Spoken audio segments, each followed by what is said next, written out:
Welcome to the Deep Dive. Today, we're getting into something really key for, well, anyone making stuff online these days. Advertiser-friendly guidelines. Our source material is a pretty recent SocialWick Podcast episode from May 22nd. Yeah, and our mission today is basically to cut through the jargon and just give you the core info on these guidelines. We want to make it clear what they are, and maybe more importantly, why they matter so much for making money from your content, whether that's on YouTube, Twitch, or, even podcasts like this one. Okay, let's jump right in then. In simple terms, what exactly are these advertiser-friendly content guidelines? Think of them as like the house rules. Platforms use them to decide if ads can actually run on your video or your audio. The main goal really is just making sure brands don't find their ads popping up next to content that might, hurt their image. Right, that makes total sense from the advertiser's point of view. But why do the platforms care so much? Is it just about the brands? Well, yeah, mostly. It really boils down to money. Advertisers pay the bills for these platforms, right? So they want to put their ads on content that feels safe, positive, generally. If content breaks the rules, that's when you get demonetization. And that means no ad money for the creator or the platform. Gotcha. So we all kind of know the big no-nos like super graphic violence, hate speech, really explicit stuff. But the SocialWick Podcast mentioned it goes beyond that. What else gets people into trouble? Yeah, this is where it gets a bit more nuanced. The podcast pointed out that even talking about certain things can be an issue.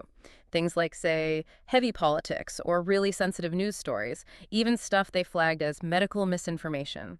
Even if you're not trying to be harmful, these topics can mean you get fewer ads or sometimes none at all. They call it limited ads. The content might stay up, but you earn less or nothing. So it's not purely what you discuss, but the way you discuss it. The podcast talked about tone and context being key. Absolutely. And it's quite subtle sometimes. Like the podcast gave the example of reporting news objectively versus, someone hyping up a tragedy just for views. Right. The platform looks at your approach. Are you informing people or just trying to provoke a reaction? That seems to be the dividing line. And it's more than just the audio or the video itself, right? They look at the whole picture. Exactly. SocialWick really hammered this home. They scrutinize everything connected to your content.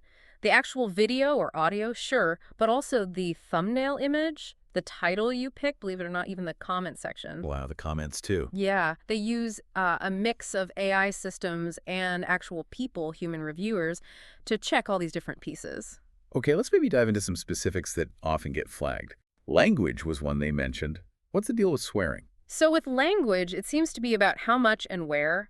The podcast said, constant, strong profanity, especially right at the start. That's a big no. But maybe some milder stuff or swearing occasionally later on might be okay. It does seem to vary a bit by platform, though. Okay. And violence. Where's that line drawn? Again, it comes back to intent and presentation. The podcast clarified this. If you're covering news or history, maybe true crime, that can be fine. But just showing graphic stuff or describing it in detail purely for shock, that's usually going to violate the guidelines. Adult content feels like it should be straightforward, but the podcast hinted at some gray areas there too. That's right. It's not just outright pornography. The SocialWick folks mentioned that even sexually suggestive material or maybe edgy humor that kind of pushes things a bit too far can get your content flagged. Brands are just really cautious there. And those controversial topics we mentioned, politics, sensitive events, how can creators actually navigate that? The advice from the podcast was really about sticking to facts and trying to be objective. If you're tackling something sensitive, focus on accuracy, avoid making it sensational, don't spread stuff you haven't checked. That's generally seen as safer than, say, really strong opinions or biased takes, which platforms might see as risky for their advertisers. Okay, so if someone listening is a creator, what are some practical things they can actually do to stay on the right side of these rules? SocialWick had some good, actionable tips. First, make a habit of checking the specific guidelines for whatever platform you use. They do change. Right, they're not static. Exactly. Second, if there's a self-certification tool where you tell the platform what's in your content, use it and be honest about it. And finally, if you're just not sure about a segment, maybe err on the side of caution. You could edit it out, or maybe just mark the content yourself as having limited ad suitability. Better safe than sorry, essentially. And they mentioned monitoring your analytics too. Yeah, definitely. Your stats can tell you a lot. If you see specific videos or episodes getting flagged repeatedly, that's a pretty clear sign something in there is borderline. And the podcast also reminded us it's not always the main thing you think it is. Sometimes it's background music or an image you used or, yeah, even stuff happening in the comments. So it sounds like the overall point of these guidelines isn't just to restrict people. There's a bigger purpose. That's how SocialWick framed it, and I think it's right. The goal isn't really to stifle creativity for its own sake. It's more about keeping the whole online space viable and safe for everyone, the brands spending money, the creators trying to earn, and the audience watching. Understanding why the rules exist helps you work within them. And let's say a creator does slip up. Their video gets flagged or demonetized.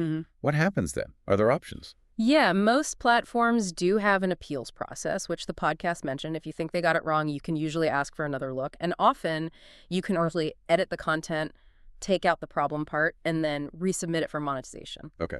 But yeah, being informed and proactive is definitely the best defense. All right, let's try and wrap this up. If there's one key takeaway from this deep dive into advertiser-friendly guidelines, what should it be? I think the main message is pretty clear.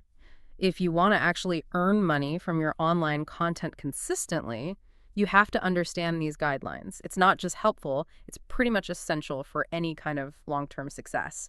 You need to know the rules of the game you're playing. Right. So here's a final thought for you listening, whether you create content or just consume it. Think about that balance, the balance between total creative freedom, which we all value, and the sort of practical economic realities of how these huge online platforms actually work. Yeah. How might understanding these guidelines a bit better change how you interact with content online? Or maybe even what kind of content you decide to make or support yourself? Something to consider.